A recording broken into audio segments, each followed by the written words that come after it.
Hi everyone, Beth from b.and.c.pythons. So today we're going to talk about snake mites. Over the weekend we found out our snakes had mites, and there are a couple different ways that we can see them. For one, snake mites are very small, but they're little black dots that will crawl around under the snake and they'll take over the snake's body pretty much. So how we noticed them was on our boa constrictor con. He had been infested with them, and it seemed like it happened overnight because I had just checked on him the day before, and then yesterday we seen that he had a ton of them. However, he also has a bunch of black spots on his scales, so maybe it could have been I didn't see them. It's very well possible. We also seen that some of our ball pythons had them, and they were completely separated, so we thought, oh, maybe they wouldn't have them, but they did. So what we do is, first, we're going to figure out where they come from. So 3 different ways that we have seen them come in our house is through the outside. Snake mites can come from anywhere outside, and you can bring them in on your clothes. That's very possible. However, right now, this time of year, it's very cold out. It's kind of unlikely to see them. Another way is through mice. So if we were to feed live mice, that can also happen as well, because the live mice can carry the snake mite eggs. However, we haven't fed live mice in quite a while. We do frozen thawed. Another way is through the bedding. We used aspen bedding, as you've seen from one of our other videos, and we have had issues before with aspen bedding, but we thought we'd give it another try. However, it seems that it did not go over very well, because now all our ball pythons have mites.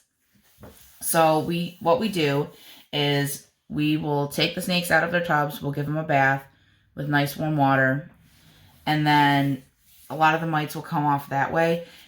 So while they're taking the bath, we will clean out their tubs or their tanks, depending what they're in. All of our ball pythons are in tubs. So we will take the bedding out. We will use disinfectant to clean out their tubs.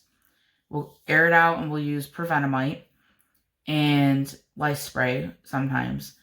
And we will, once that airs out, we'll put down paper towels. We'll give them a brand new hide, a brand new water dish, and then we will dry the snake off and put them back into their tub and keep going throughout the entire rack, as well as different tanks that we have.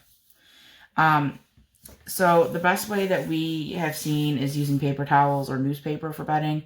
I think we're going to stick with that for now on instead of using the aspen bedding, because it seems like it's just not going to work out for us. So for different disinfectants that we use, we've used this one here, which is the Unicide.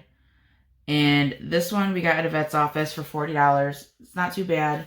And it's nice because all you do is you take this cap, and you use 2 capfuls in a spray bottle like this, and you fill the rest in with water, and you do it until you get about this green color. And then it's perfect. And we will use that to spray down everyone's tanks. We use it to clean it out. We also use it for when we're cleaning tubs on a regular basis, such as when they poop or when they have just a messy enclosure from sheds or anything else. So we'll use that. It's really great. Another one that we use is this one here. This is a new one that we just got. It's kind of the same thing. You use about a capful or 2. You'll put it in a spray bottle till you get about this light blue color. And then you'll spray down your snake's tanks. So we got this one from Tractor Supply Co. Or you can also probably get it at any local Walmart, or probably not pet stores. We've looked at pet stores and we couldn't find anything. A lot of people will use that actually for horses, which is why we were pretty lucky to find it at Tractor Supply Co. Another thing that we use is prevenamite. So prevenamite is great. You can find it on Amazon. You could probably find it on like Chewy.com or any other pet store places. Another thing that we have found that works pretty well is lice spray. So we were told, I believe from Emily and Ed at Snake Discovery, lice spray works pretty great.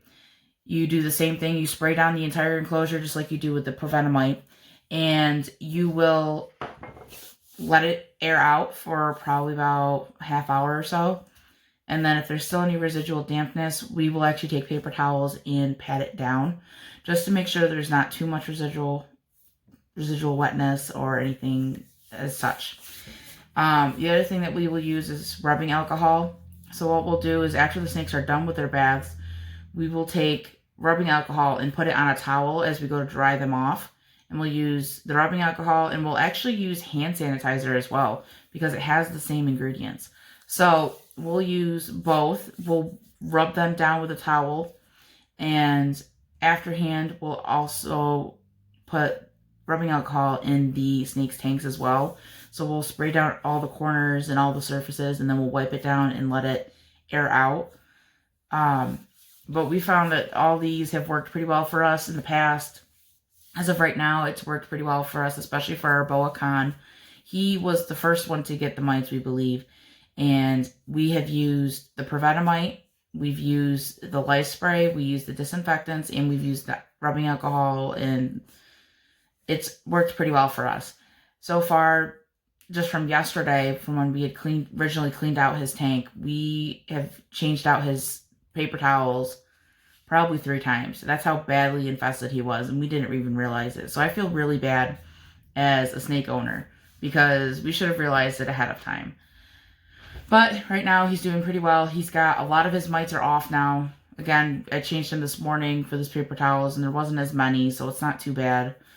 But I'm really excited because now it's starting to come off. So after everyone gets cleaned up, gets brand new hide, brand new water dish, paper towels, and everything, what we do is we will check every morning, every night before we go to bed, and we'll just make sure to see if there's any mites, any residual mites laying around in the tank or in the tub, or if there's still any on them. We will give them another bath, kind of wipe them down again with the disinfectant, the tubs. We'll wipe them down again with disinfectant. We'll use the Prevenamite again just to kind of give it an extra coating. And we will also do the rubbing alcohol and the hand sanitizer on the towel to dry them off. It seems to work pretty well for us, especially for Con, because we've done that like the last couple times. So after all of that is done, we will leave them in their tubs, kind of go through the week, and hopefully this week they will all be gone. I am so sick of mites, let me tell you. It can be hard to get rid of them. Especially if you're infested like Con was, or like the rest of our snakes. We feel so bad because we didn't even realize that they'd had them until we had checked on them yesterday for feeding, and then we're like, oh no, they've all got them. So, like I said, I'm glad we caught them in time for the ball pythons at least, because they weren't as badly covered in mites. They've had maybe a few here and there, so it was kind of nice that we had seen them ahead of time, but Con definitely is the one that we've got to watch for, because he seems to be the one that gets mites first every single time. So, but he's doing better now. So right now, as you guys may know, we've been doing breeding with all of our snakes. Unfortunately, we do have to take a halt to that with the mites, because we want to make sure that none of the other snakes, the ones that don't have mites, aren't going to get them. So this week we're going to take a break from the breeding, give them a week, and we'll see if they're gone by the end of the week. If they are, fantastic, and we'll put them back together and we'll see how it goes. On top of the breeding, we noticed that Karen, she wasn't eating for like a couple of weeks, and then she had shed. And then all of a sudden, like this week, she's wanted to eat and eat and eat and eat. Like she had one on last Sunday. She had a rat on Monday. And on Tuesday, she had a meal because she was so hungry. Every time we'd open her tank, her tub, she would try and strike at us because she thought we had food. So it worked out kind of nicely that she's doing better with the eating. We do believe that that was her pre-ovulation shed, so that's really good news. We're really excited because she's one of our biggest females and probably one of the healthiest females that we've had. So we're really excited to see if she's going to lay a good clutch this year. We'll give you guys updates too further on into the season once we finally get some eggs. And we'll show you guys how to set up your incubators and everything else once it comes time. On another note, besides snake mites, we actually have a fair coming up this weekend in our hometown because the New York State Fair got canceled. We, as a town, decided to do a little town fair. And we've decided that we're actually going to be doing a snake demonstration with all of our ball pythons. Hopefully none of them will have mites. However, this is a no contact fair, which means we cannot have anyone touch the snakes, just because with COVID and with all the guidelines and everything, we want to make sure that everything is going to be safe. We'll make sure to have hand sanitizer at our station, and we're going to have a ton of advertisement around town. So we're really excited, because this is kind of the boost that we needed to start off our business, so to speak. It's more of a hobby for us, but we'll see if it shoots off. So we're really excited. We're hoping that we'll get a lot of business at the fair. We're going to be having a wait list in case anyone decides they want a snake as a pet, and we'll be able to give them guidelines and different things to kind of help them get themselves ready to have a pet snake. The other thing for the fair too is that we've made name tags for each of the tubs, so this way we could tell which one is which. And I can show you guys because I have them right here. We made them ourselves. This is Matilda's, Jeffrey's, PETA. He's actually one of our hermit crabs. He's a little guy, but he's pretty cool. And then Khan, he is our boa, as you guys know. Ed Bob is our bearded dragon. He's great. He's one of our bearded dragons. We have two. And then Libby's, Shania's, Benny's, Joyce, Ziggy, he's our other bearded dragon, and Karen. So we're really excited to have this fair. We're really excited to kind of kickstart off our snake business. But if you guys have any questions about snake mites or anything else like the fair, if you happen to be in New York at the time or anything else, you guys can always email us. I'll put the email down in the description. You can message us through email. You can comment down below. And don't forget to subscribe if you guys want to see some more videos for our breeding projects and any other snake questions you may have. Have a good one, guys.